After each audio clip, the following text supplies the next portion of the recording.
এই চাঁদের মধ্যে প্রথমে নেমেছিল নীল আর্মস্ট্রং। কি নাম? মহাকাশে যাওয়ার আগে তার আগে কুকুর পাঠিয়েছিল একটা, নাম হচ্ছে কি লাইকা। লাইকা নামে একটা কুকুর পাঠিয়েছে, যে মরলে আগে কুত্তায় মরুক, আমরা বেঁচে থাকি, ঠিক কিনা? নাসার বিজ্ঞানীরা আগে কুকুর পাঠানোর পরে দেখেন আসে বেঁচে থাকে না, কারণ আপনি মাধ্যাকর্ষণ শক্তির বাইরে গেলে ওখানে কোনো বাতাস নাই, ওখানে কোনো আওয়াজ নাই, ওখানে কোনো অক্সিজেন নাই, বাঁচার পরিবেশও নাই। চিল্লায় বলেন ঠিক কিনা? তারপর গেল ভ্যালেন্টিনা তেরেস্কোভা, প্রথম নভোচারী।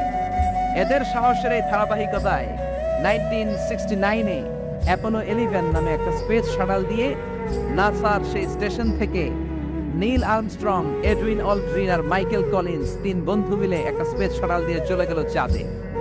চাঁদে তারা নামলো, ইউনাইটেড স্টেটস অফ আমেরিকার পতাকা তারা সেখানে গেড়ে দিল।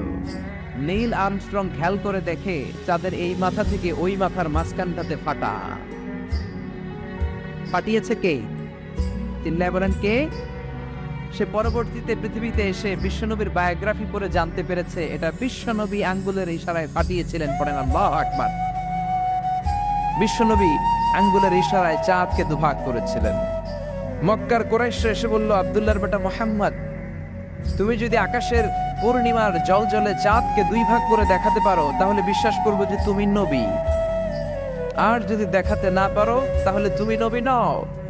বিশ্বনবী গ্রিন সিগন্যালের জন্য উপরে তাকালেন, কারণ বিশ্বনবী মন গড়া কিছু বলতেন না, উপর থেকে সিগন্যাল আসলে তারপরেই বলতেন। চিল্লায় বলেন ঠিক কিনা?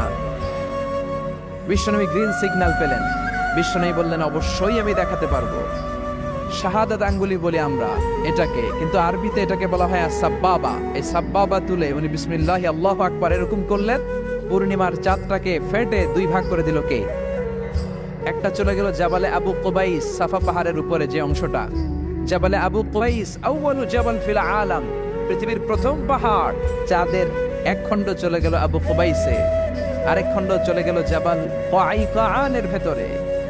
মক্কার লোকেরা দেখে তো অবাক, কি আজীব তামাশা, চাঁদকে দুই ভাগ করে ফেললো, আবার এই চাঁদকে মিলিয়ে দিল। বিশ্বনবীর এই চমৎকার মুজিজা দেখে হাজার হাজার মক্কার লোকেরা কালিমা পড়ে মুসলমান হয়ে গেল। আবার চাঁদের মধ্যে সে একটা মিউজিক শুনতে পেল। কি শুনতে পেল? চমৎকার একটা মিউজিক, কিন্তু পৃথিবীতে এসে কোথাও এই মিউজিক সে পায় না, কোথাও এই মিউজিকের ক্যাসেট অ্যালবাম খুঁজে পায় না। মানে আমেরিকার একটা প্রেয়ার হলের পাশ দিয়ে সে হেঁটে যাচ্ছে, হঠাৎ দেখে ওই মসজিদের ভেতর থেকে ওই মিউজিকটা বাজে যেটা সে চাঁদে শুনেছে। মসজিদে ঢুকে দেখে একজন লোক কানের মধ্যে দুই হাত দিয়ে এই মিউজিকটা বাজায়। আসলে এটা কি মিউজিক না আজান? চিল্লায় বলেন মিউজিক না আজান? সে ভিতরে ঢুকে মুয়াজ্জিনরে বলে, তুমি এত বড় সিঙ্গার, এত বড় মিউজিশিয়ান, তোমার গান, তোমার মিউজিক চাঁদেও বাজে, কি এটা? সে বলল, এটা গান নয়, এটা মিউজিক নয়, এটা হচ্ছে আজান। চিল্লায় বলেন ঠিক কিনা? সে আজানের ধ্বনি আজও আছে না নাই? কিন্তু এক দলের আজানের ধ্বনি ভালো লাগে না, এরকমও আছে না নাই? কোরআন ভাল লাগে না, আছে না নাই? ইসলাম ভাল লাগে না, আছে না নাই? বিশ্বনবীকে গালি দেয়, এরকম আছে না নাই? বিশ্বনবী গোটা বিশ্বকে শিখিয়েছে সভ্যতা, সংস্কৃতি, সিভিলাইজেশন। এই মহান মানুষটিকে যারা গালি দেয় এরা মানুষ নয়, এরা পশু, এরা পিতৃ পরিচয়হীন জারদ সন্তান। চিল্লায় বলে ঠিক কিনা? আপনি ব্রিটিশ মিউজিয়ামে যদি ঢুকেন দেখবেন সাদা পাথরের ফলকে লেখা, as a father, as a teacher, as a lawgiver, as a lawmaker, as a reformer of the society, Muhammad is the superman of the world. চিল্লায় বলেন আল্লাহু আকবার।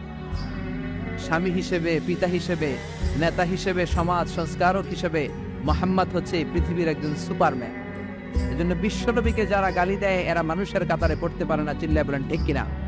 বৌদ্ধদের বর্তমান বিশ্বের সবচেয়ে বড় ধর্মীয় নেতার নাম দালাই লামা, তিব্বতের ধর্মীয় গুরু। তিনি একটা ইন্টারন্যাশনাল কনফারেন্সে বলেছেন, the last messenger of Muslim community, Muslim বিশ্বের সর্বশেষ নবী তিনি সাধারণ কোনো মানব নন, তিনি অবিসংবাদিত মানব হয়ে পৃথিবীতে এসেছেন। এটা কোনো মুসলমানের কমেন্ট নাকি বৌদ্ধদের কমেন্ট? সুবহানাল্লাহ কইতে মন চায় না? ইংলিশ লিটারেচার নিয়ে যারা পড়াশোনা করো তোমরা জর্জ বার্নার্ড শোর নাম শুনে থাকবে, শুনেছো? তিনি লিখেছেন বিশ্বনবীর বায়োগ্রাফি পড়ে, I've studied him, the wonderful man. In my opinion, far from being antichrist, and he must be called the savior of humanity. আমি মুহাম্মদের জীবনীটাকে ব্যক্তিগতভাবে পড়েছি, আমার পক্ষ থেকে তাকে খ্রিস্টান বিরোধী বলা তো দূরের কথা, তাকে মানবতার ত্রাণকর্তা বলতে হবে। চিল্লায় বলেন সুবহানাল্লাহ।